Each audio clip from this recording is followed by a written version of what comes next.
Hello, my sweet friend. I am Cristina Arevalo, cake business productivity coach and podcaster. I help cake makers like you manage your business productively and with ease, taking control of your time and workflow to avoid stress and burnt out. I offer personalized strategies and supportive community to help you stay organized, productive, and in charge of your success. Your cake business should bring you joy, not stress. I'm here to help you build an efficient, successful, and sustainable business without feeling overwhelmed and burned out. With the right planning, strategies, and mindset, you can reach your goals, stay organized, and enjoy the journey. Let's make your cake business work for you, not the other way around. Hi there. If you like this podcast and enjoy this episode, there's only one thing I ask from you. Please follow this podcast, download this episode, and leave me a started review in any of your favorite podcast platforms where you're listening to this show now. This way, the algorithm will show the podcast to more cake artists who will benefit from, and you'll be helping me grow this show. And don't forget to share it on social media and tag me, and I'll gladly follow you back. I would love to hear what you have to say. Leave me a comment on Spotify or answer any of the questions and polls on the episode. Let me invite you to follow me on Instagram, Facebook, and TikTok as the Art Cake Coach, or follow the links on the show notes to find out more ways to stay connected. Visit www.theartcakecoach.com for more. Well, hello, my sweet friends, and welcome to another episode of the Art Cake Coach podcast. Christina here. Super happy to have you all back. And I am back from my weekend at Cake International 2025. I just want to share with you a little bit of the weekend. How was it? Well, how was it? That's all. Because actually, I'm going to be recording another episode with David Close, the head judge of Cake International, soon. And also, I want to do an episode about the Cake International on the No Icing podcast, which is a little bit different. So today we're going to keep it nice. Today I'm just going to tell you the story of everything that happened this weekend and how it's so good to always meet our cake friends and our cake family at least once a year. There were very good things that happened this weekend. There were, I think, I'm not going to say bad. No, bad, just things to improve. I think about Cake International. I believe I had the intention and I took a microphone with me to talk to people, but it was so hectic. I mean, I was running from one demo to another and then running back to the hotel for the gala of the Cake Awards. I mean, and on top of that, well, I'll tell you the story in a second. Don't go anywhere because today is all about Cake International 2025. Okay, my friends, so let's start from the beginning. This is going to be storytelling today. This is the fourth time that I go to Cake International, and each year has been a little bit different. The first year was the excitement of the first time. And of course, if you remember, oh, well, of course, maybe you do remember, maybe you don't, maybe you haven't heard those episodes. My luggage got lost going over there. And the first day was quite stressful. I didn't have any of my tools and instruments to work for my demos, and also my dress for the back then Cake Masters Awards. The the luggage showed up on. I arrived there on a Thursday. Friday, I was wearing my friend's clothes and just living out of everybody's pity. Not pity. Everybody was so supportive and nice. And then my luggage arrived on Saturday, so just in time for the gala, and it ended up to be a great time. I participated as a competitor and I had bronze. I was over the moon. Great. The second year was a bit different. We went with a big group. We went with for, I think it was for a longer time. So we had a chance to visit the city. It was a different vibe. I don't know if that was the first time or the second time, now that I'm talking about it. Anyway, the third time was a bit different. There were no awards anymore. No, the second time there were no awards already. I'm rambling here. The third time there were no awards. The third time was last year on 30th anniversary. We had some expectations about the 30th anniversary. We thought it was going to be like a big deal. It turned out it wasn't, and there was a meeting and no galas on Saturday, but there was a party. Um, and also, I have to say, a year later, the party was kind of disappointing. Sorry if anybody's listening that doesn't think so, but it was for me. It was always good to see the friends, but it was a different vibe. And I have to be honest, last year I said, no, not even last year. I think the second year I said, I'm going to take a break and I'm not coming back next year.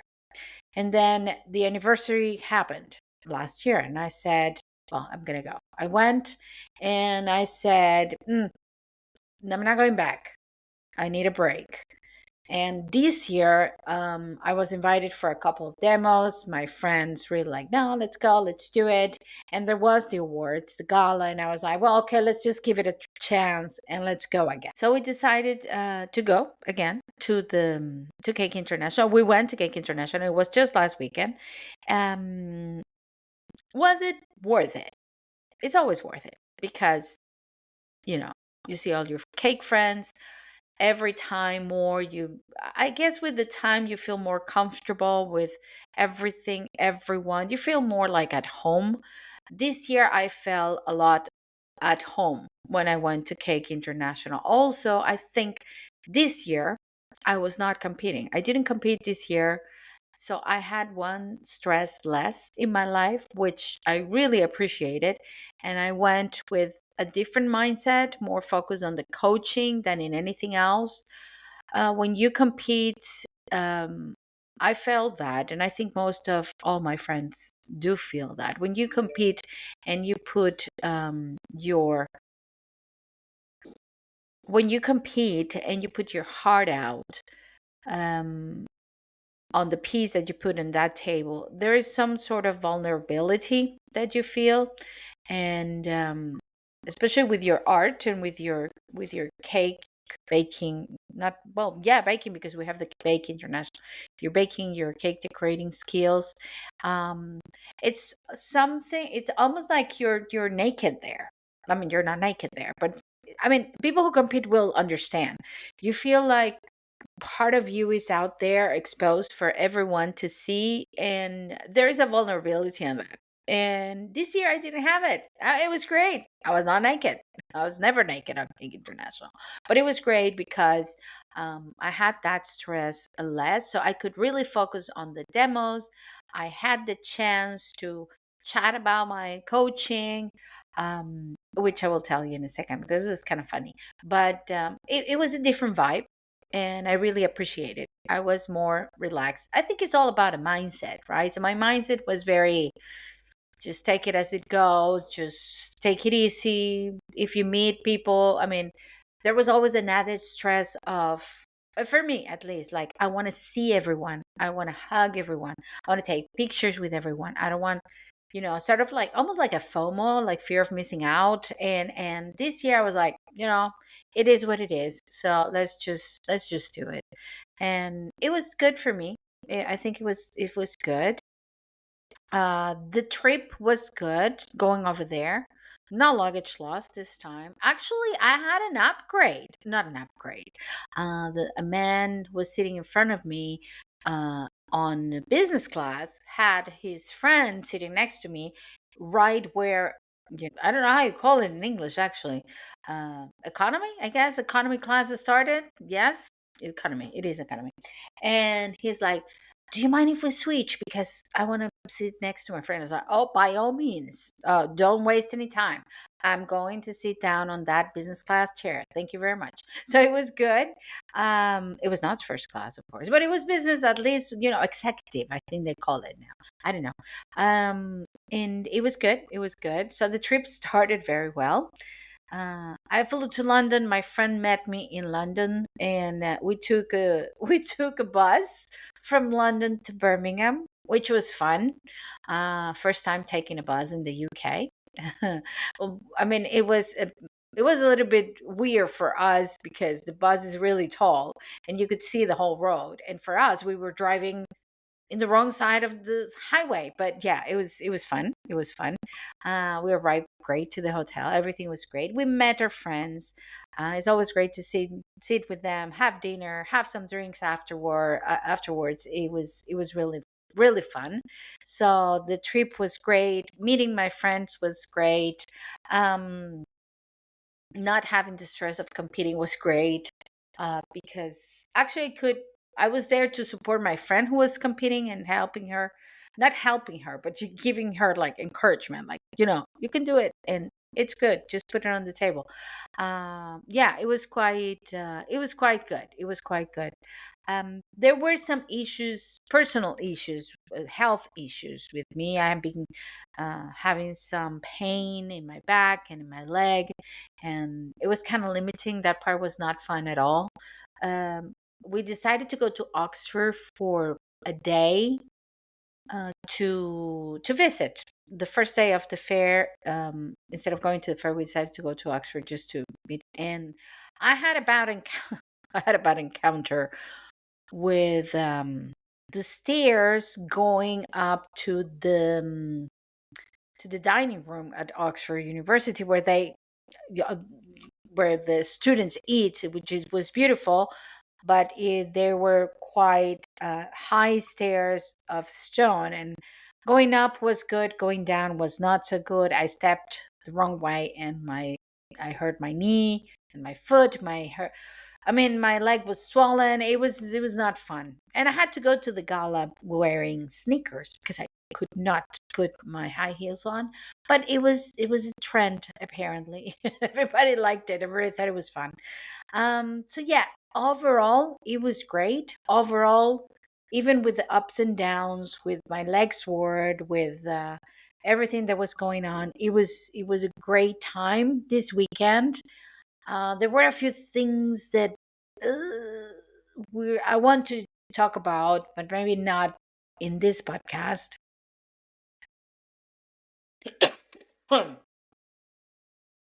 I want to talk about, but maybe not today, maybe not on this podcast. Remember, this podcast is about the Art K Coach, is about coaching. So that's what we're going to talk about. But I want to give you the background information of everything. Um, and yeah, this was a great weekend to see so many of our cake friends, to be with them, to nurture each other, because we do. It's like you recharge your batteries when you go there. You meet every year, you meet new people that you know online, but you have never seen them face to face. It's great to, I have to be honest, I didn't see, this is going to sound really bad, I didn't have the chance to see all of the competition pieces because I was busy running around and doing stuff, and not running around, but with the demos, with the classes, with and then the few time that I had, I mean, we were a big group and trying to get together everybody at the same time. We were a lot of Venezuelans together this year, which was fun. But I didn't have the chance to see many of the pieces, which I feel really bad about. But the few that I saw were amazing, were really good. Um, we had the awards, like I mentioned before, which was a very fun night. We had a great dinner with a band. We met a few idols of the Cake International community, which was fun.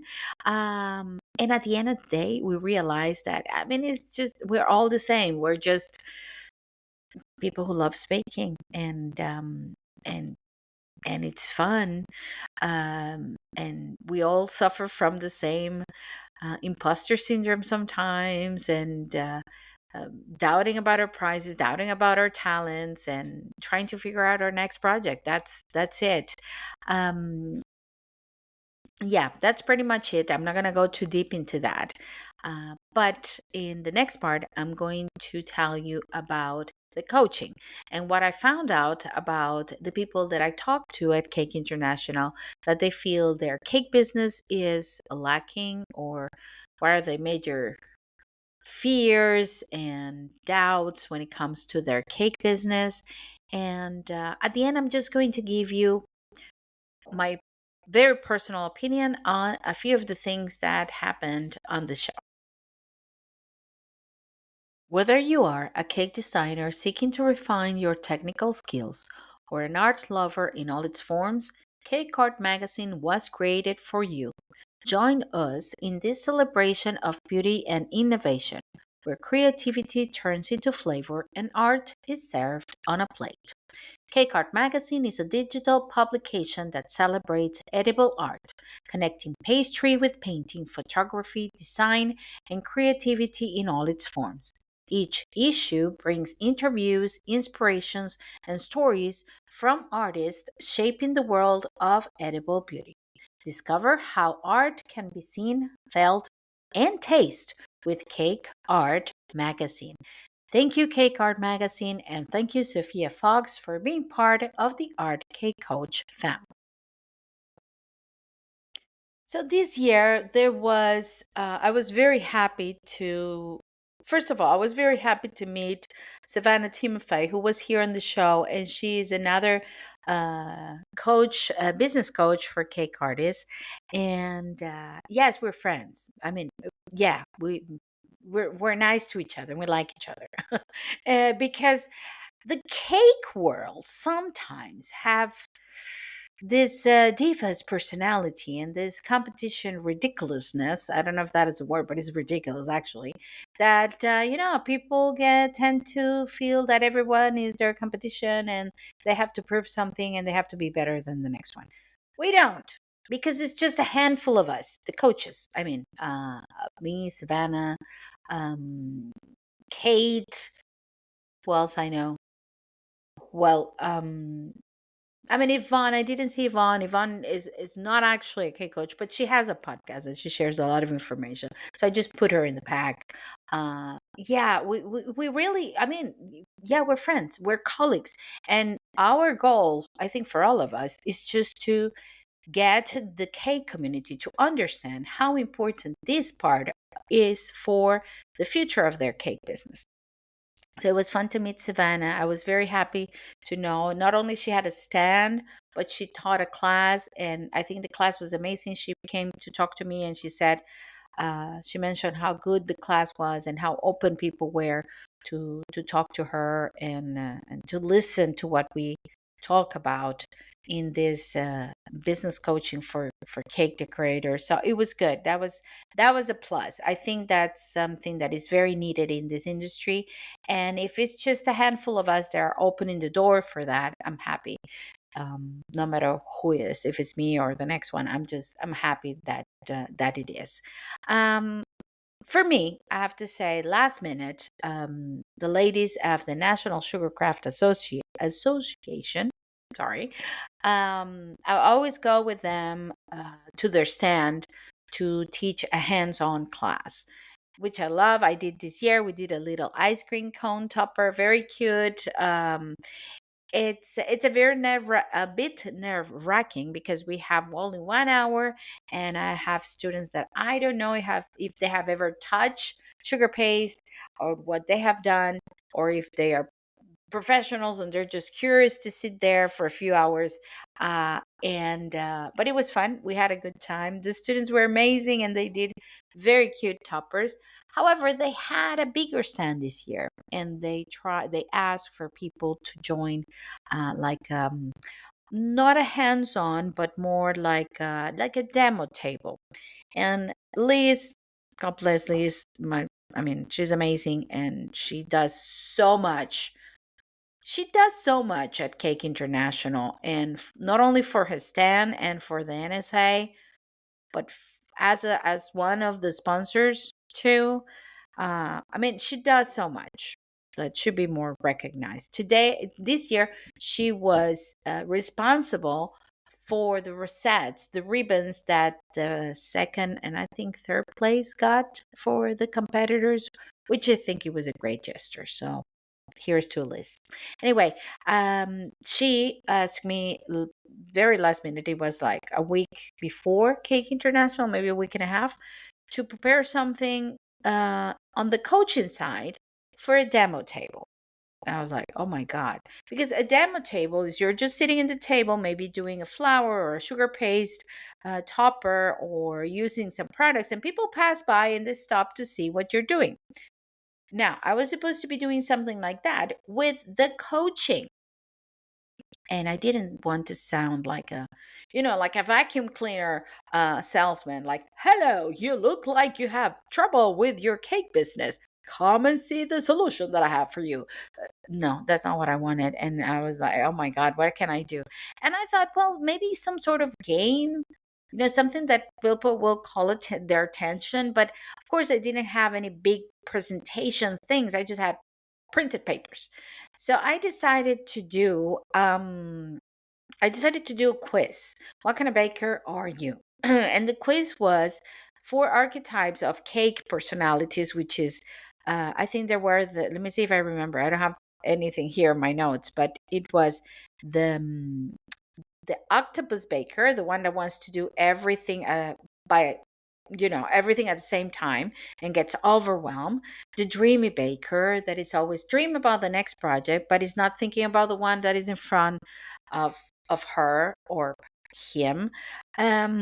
What was the other one? The other one was the perfectionist, the one that gets stuck in the perfection of everything, and you know time management doesn't work very well, and then it takes a lot of time to finish a project, and then things don't go the way they want and they get frustrated. And the balance maker that managed to have everything under control, but of course too much control sometimes can also be not a positive thing. So I people just pass by, and when they pass by they make eye contact. I remember my kids, when they were little and we would go to these fairs, I would say, don't make eye contact because you're going to sell something. But I was trying to make eye contact with people. So when they made eye contact with me, I was like, hey, are you a baker? Are you a hobby baker? Are you a professional baker? Everybody was like, nah, I'm a hobby. I had most of hobby bakers. But it's funny because they start, no, I'm just a hobby baker, but I do cakes.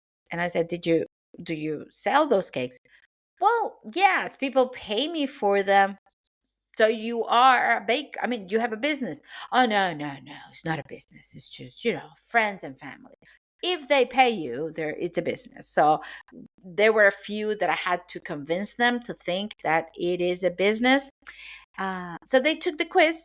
The quiz had a few questions. Then from the questions, they were assigned a personality. I have to say it was really good because most of them were like, oh, yeah, that's me. And from that personality, there was a struggle that they could have with this personality, and a tip for them to use to change that. Then we chat a little about their needs and a little bit about what they thought were their issues and how their issues could be solved. And at the end, I had cookie, what was it? Fortune cookies for cake artists. So I just printed a bunch of messages for cake bakers, cake artists, cake decorators, and I had to take one, and there was a message in it. And I have to say, 100%, all of the messages everybody got was like, oh, yes, that's so me. Messages like, related to time management, to prioritizing, to organization of their kitchen, to finances, pricing, all of these aspects of the business. So it was quite fun. Um, I had a few, let's see, home bakers that they say they were home bakers. They said, I don't know, I think they do sell cakes because, yes. But anyway, the ones that said they were home bakers, most of them, their issues were time management.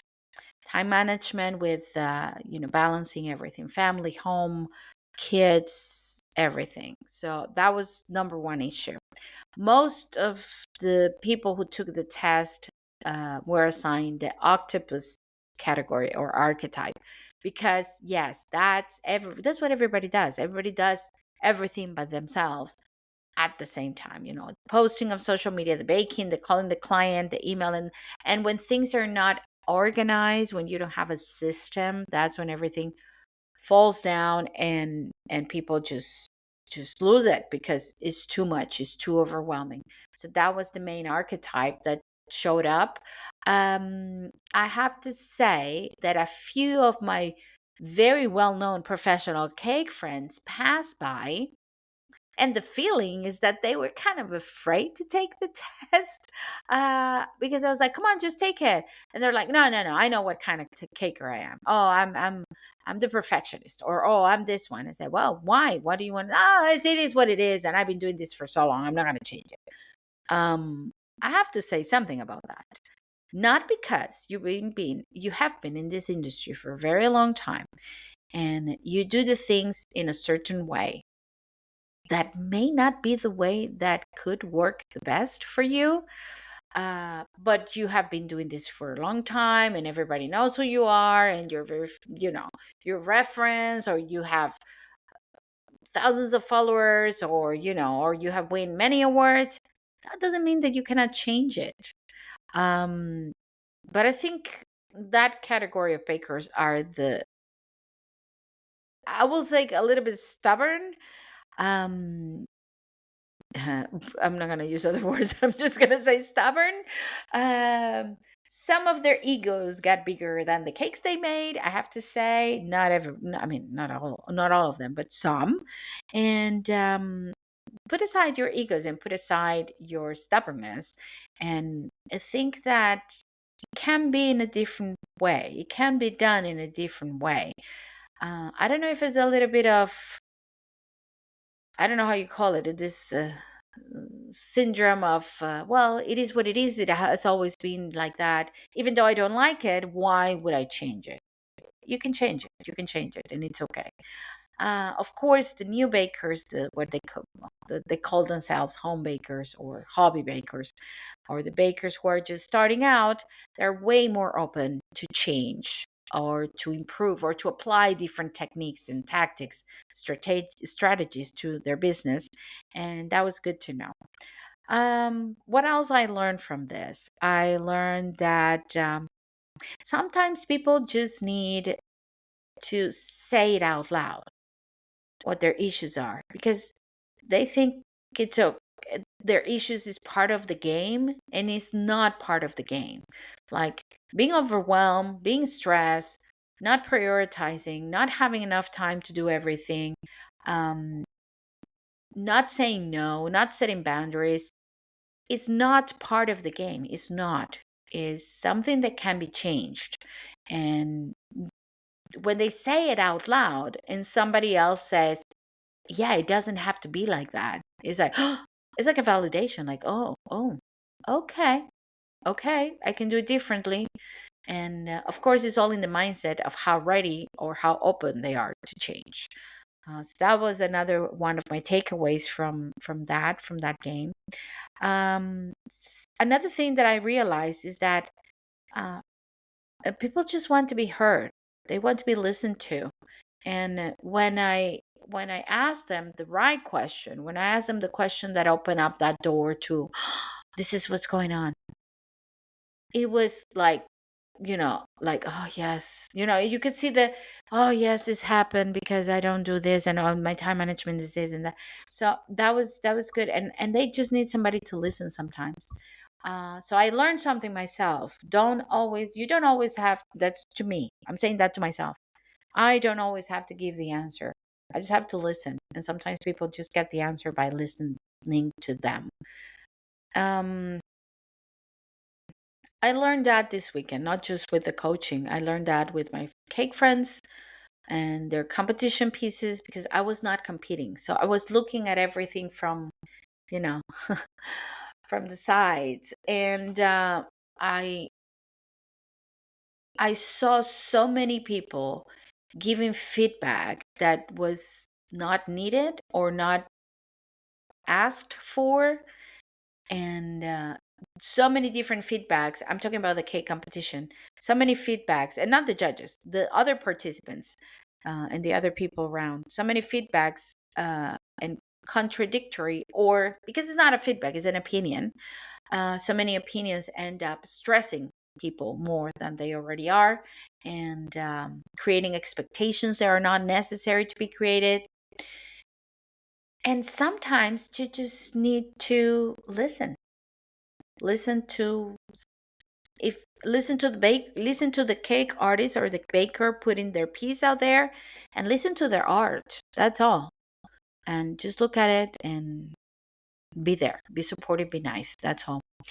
Because I saw a lot of stress this weekend with that. Back to the coaching.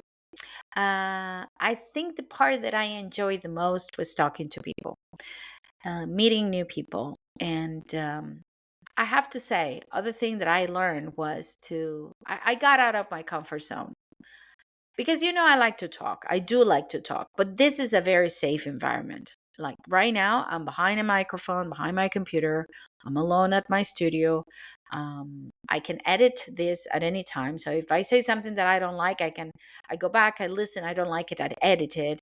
I have all my tools, books, and all the information that I have here with me, so I can give the right answer or I can share the right information. But when you are there in the middle of the floor with people and just, I mean, you just have to coach them right there.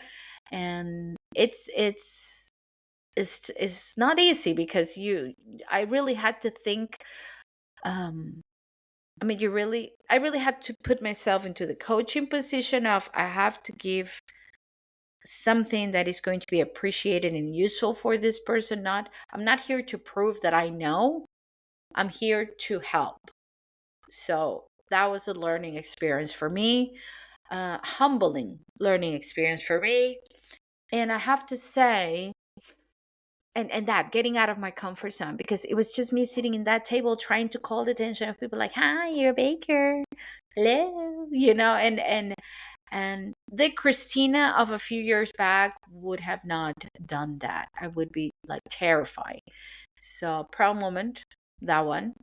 Um, Another proud moment for me, I have to say, was even though I was in pain this weekend. I had this issue with my leg that really got me out of my right mind, and there was a moment that I thought of, maybe I just catch an early flight and go back home, because I don't know if I'm going to be able to hold it the whole weekend, to enjoy the weekend.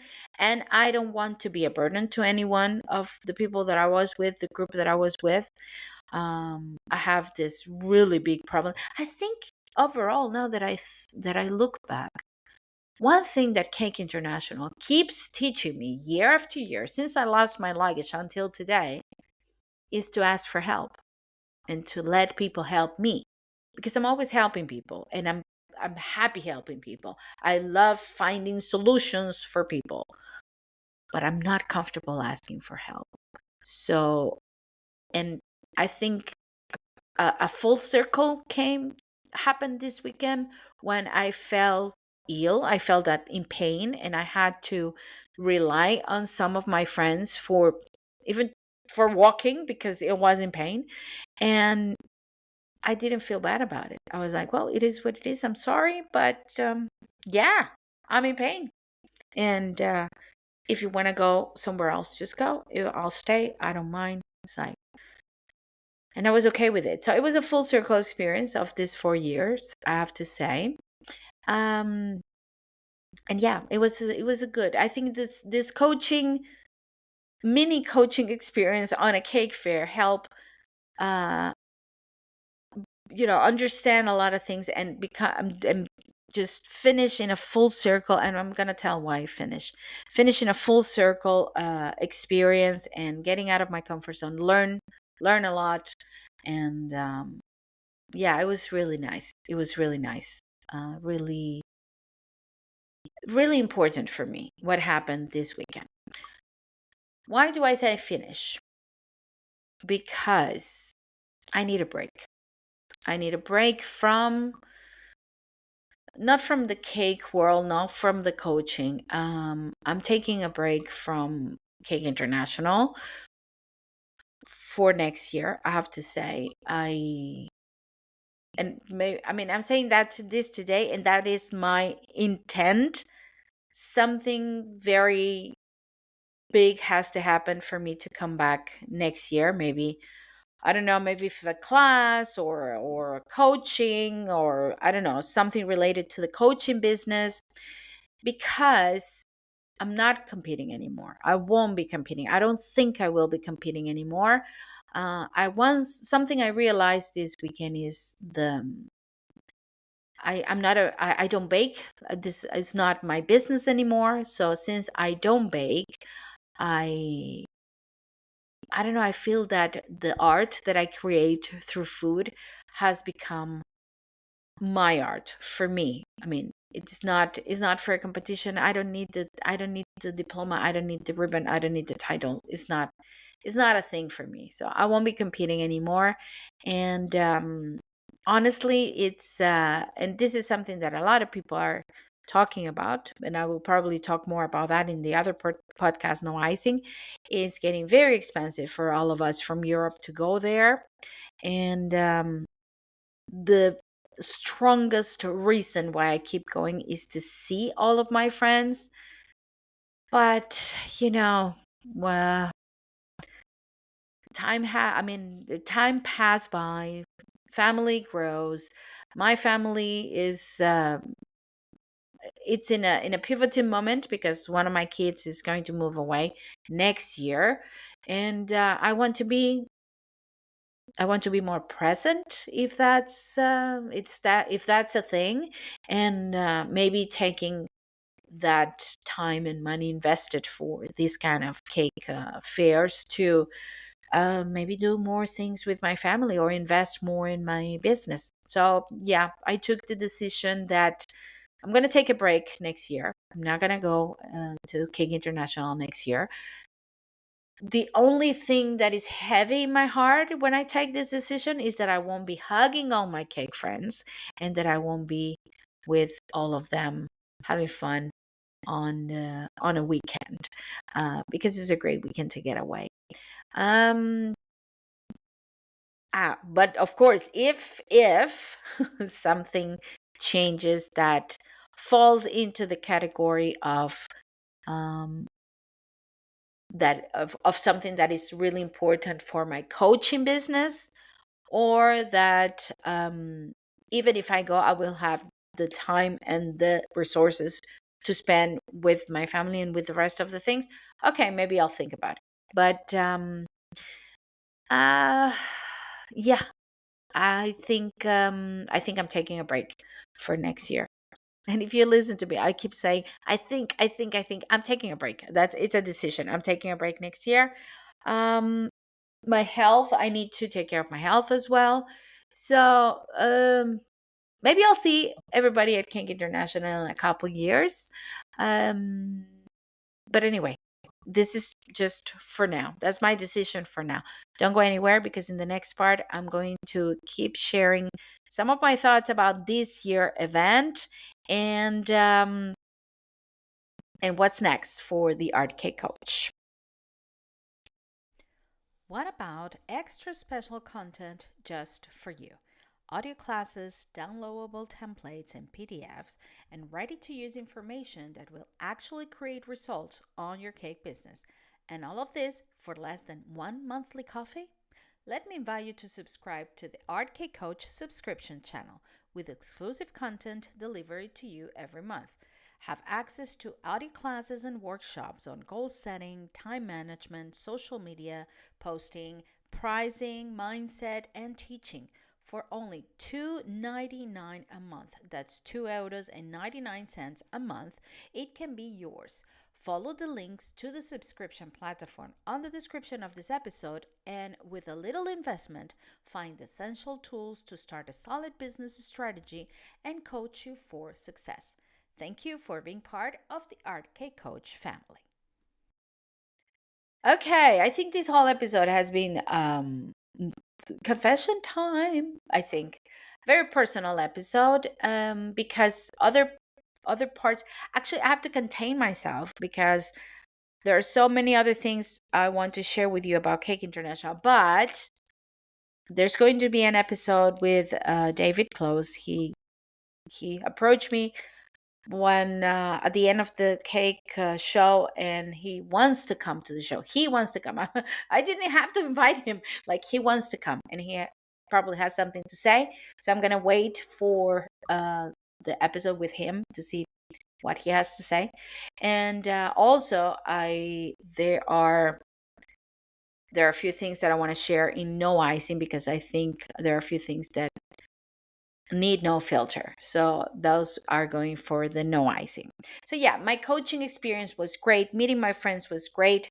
The award was great. Okay. So let me tell you a little bit about the awards, because I don't want to leave this episode on a sad note that I'm not coming back next year. It's not sad though. It's not sad. I'm just regrouping. It's good to regroup sometimes into. I preach prioritizing and time management. So what I'm doing is prioritizing and managing time, resources, and my business. That's where the decision comes from, and it's okay. You can take a decision like that anytime. I need to regroup, but let's talk about some fun parts, which was the cake awards. We had the cake and bake, or Cake International Awards. That was fun. It was really fun. I have to say, Melanie, you did a great job organizing everything. Uh, in my personal story, it was crazy day. It was Saturday, and I was doing demos, the coaching demos that day. So we went back to the hotel early so we could rest, and get all dolled up. Last minute, one of my friends didn't have a hair dryer, and at some point I have 5 people in my room, and it was, my room was just me and my friend Cholis, and we had 5 people in my room. While we were getting dressed, then when I put on my high heels, because I had this pink, like gold, this rose gold, it wasn't pink, rose gold, almost lilac, dress, sparkly, full sequins dress, and I had these beautiful high heels that when I put it on my foot, it was pain. I was like, oh my god, what am I going to do? And at that point, my all my mindset and all my things were like, whatever. I'm just going to go with my sneakers, my tennis shoes, because I can't walk with the heels. And you know what? I don't care. So I just put my tennis shoes, and my friend Charlie's, who also bought some new shoes, when she wore the shoes, she realized they were too big, and she was not going to be able to walk. And so, well, you know what? You're going with your tennis shoes. I'm going with your tennis shoes, and I'll be supportive. So I even took the heels on a bag with me, but no, it was like, no, you know what? No, I'm not going to do it. So we went to the wards. The wards was fun.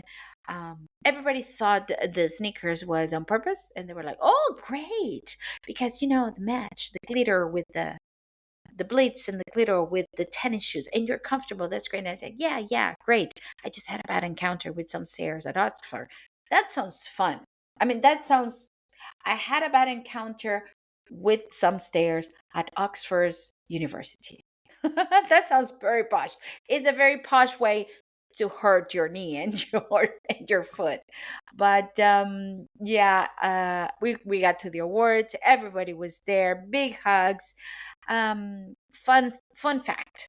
As you know, I'm Venezuelan, and I was with two more Venezuelans and a Spanish lady, my friend Cholis, and Marta from Portugal. But I mean, it was quite a group. We were having a lot of fun.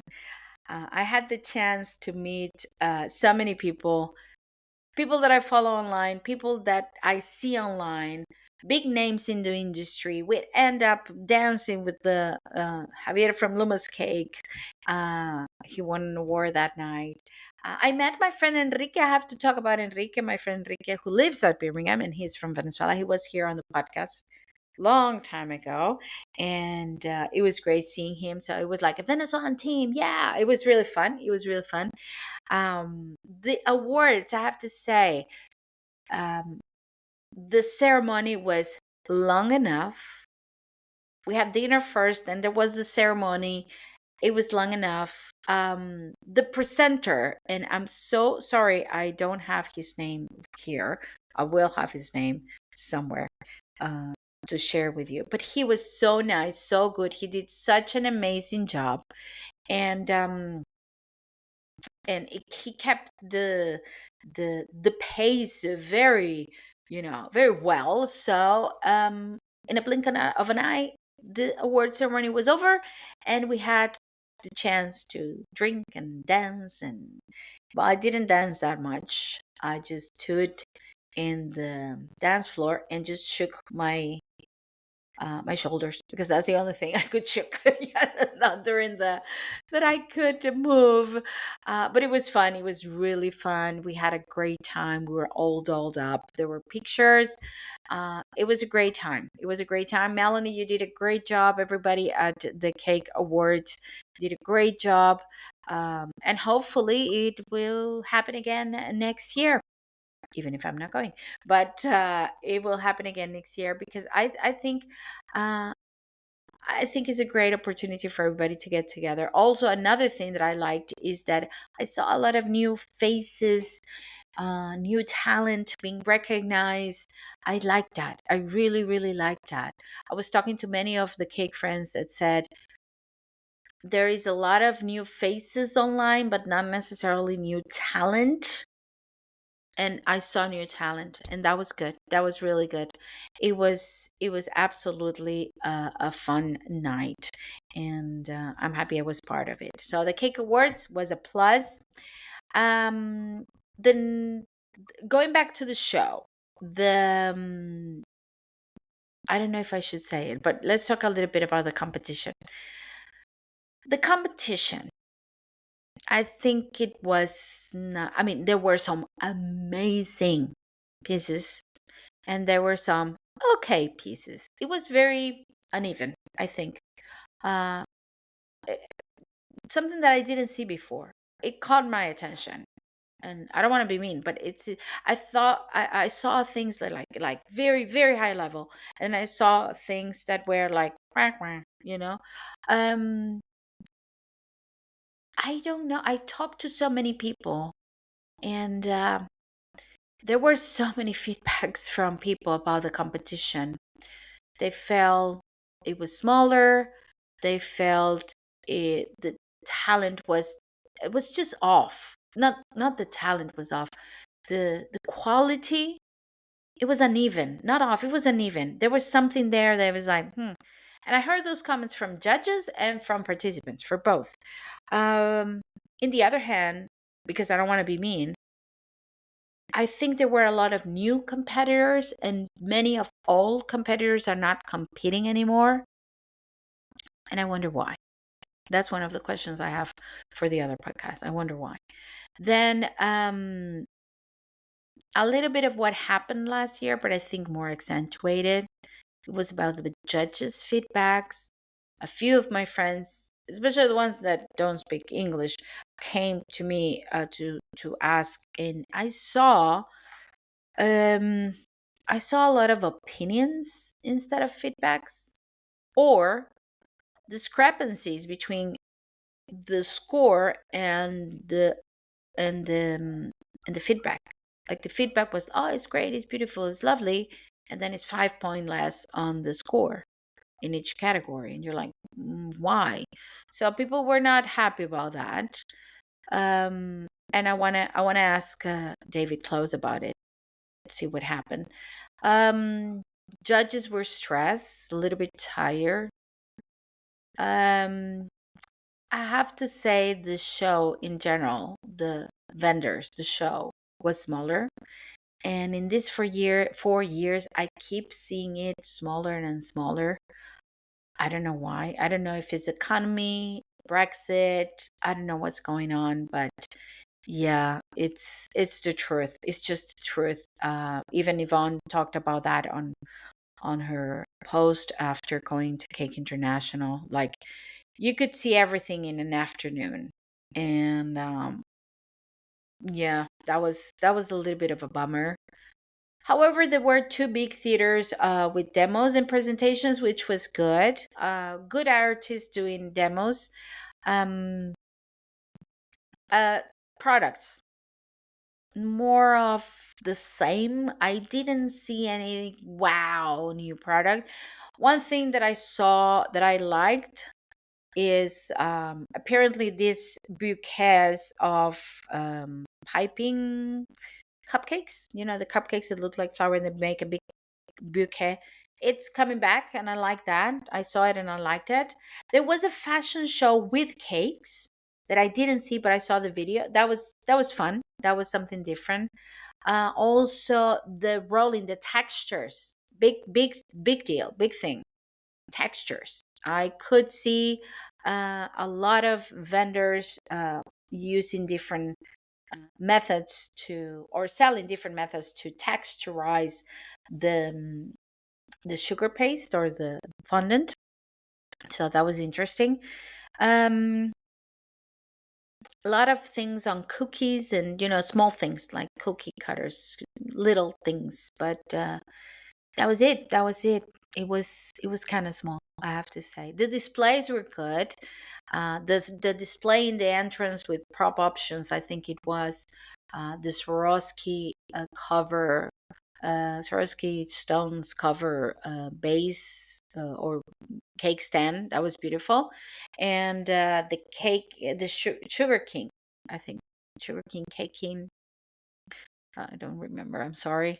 Uh, but he's really nice, and he was selling his book there, and he made a like a police officer guarding all in cake. It was really good. The sugar scream. I didn't see sugar scream. I didn't enter sugar scream to see it, but everybody said it was fun. It was nice. Sugar scream won the award for last year collaboration.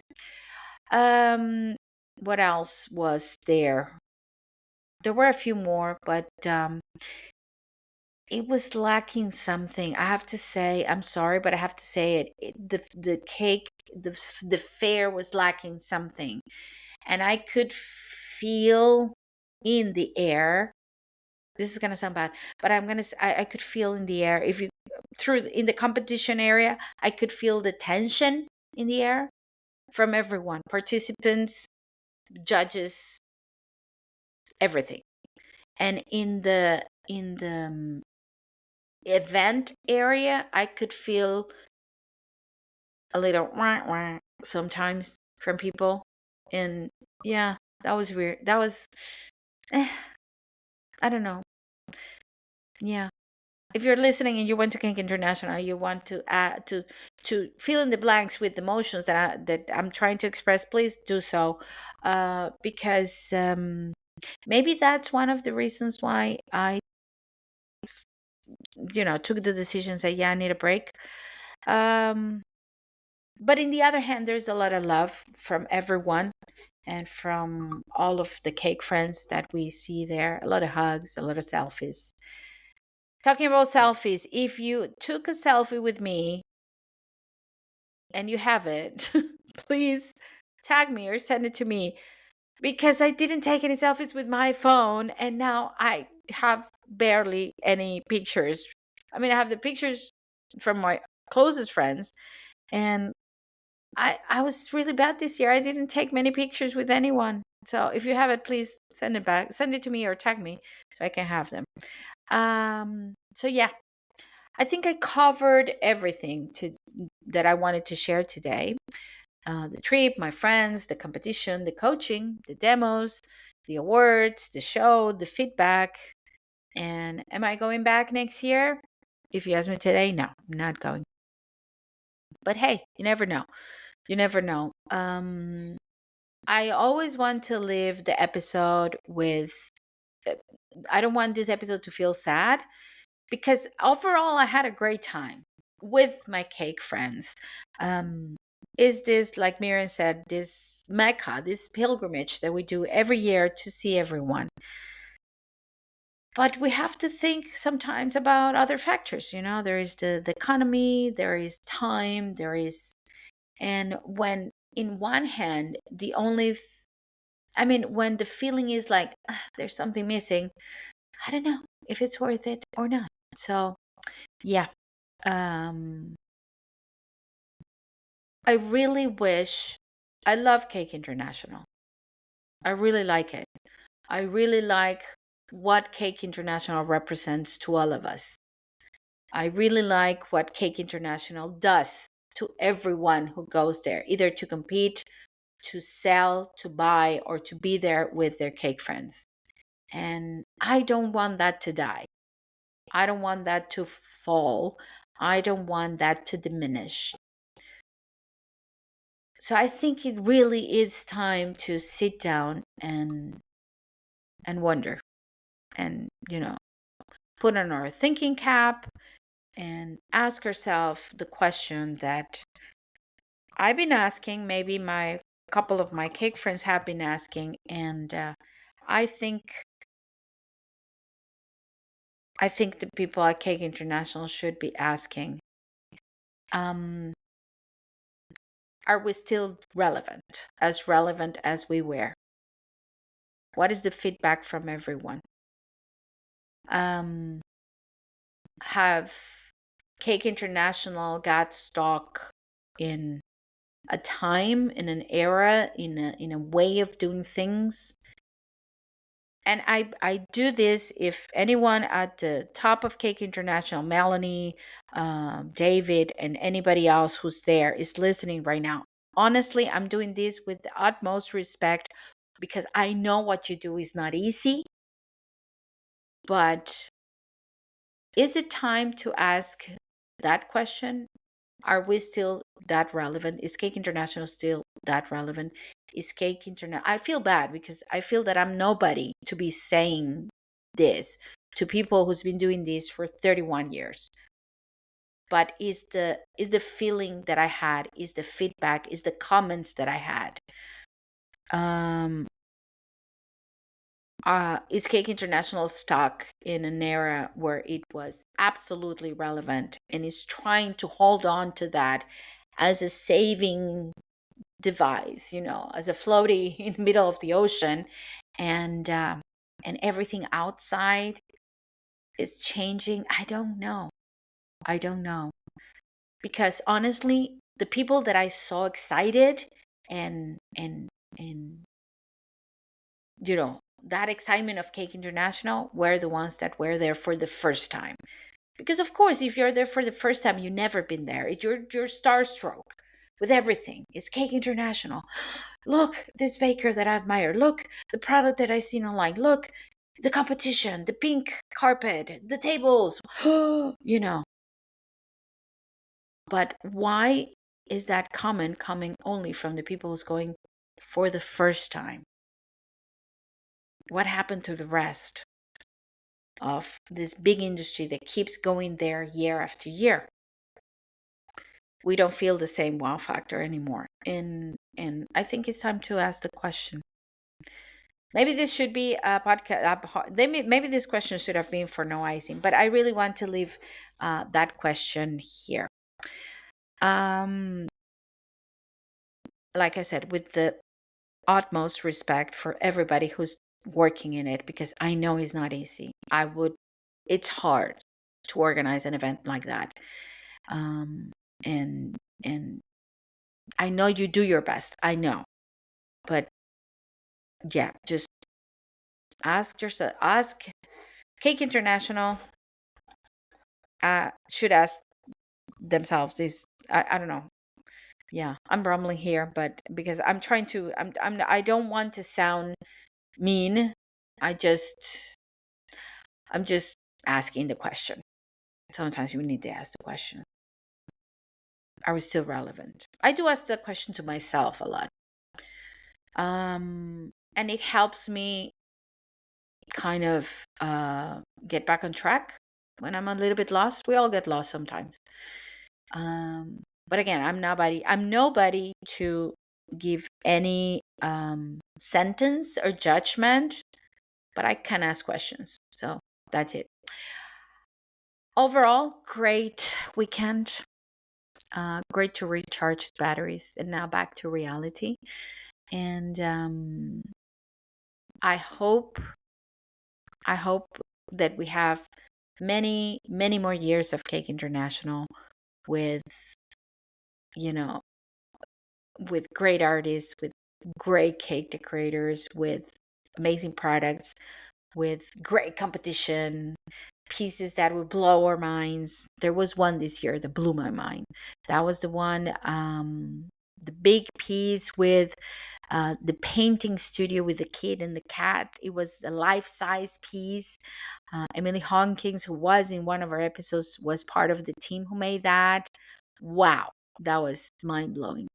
But anyway, that's just me, Christina, the arcade coach, on her little podcast, just asking questions.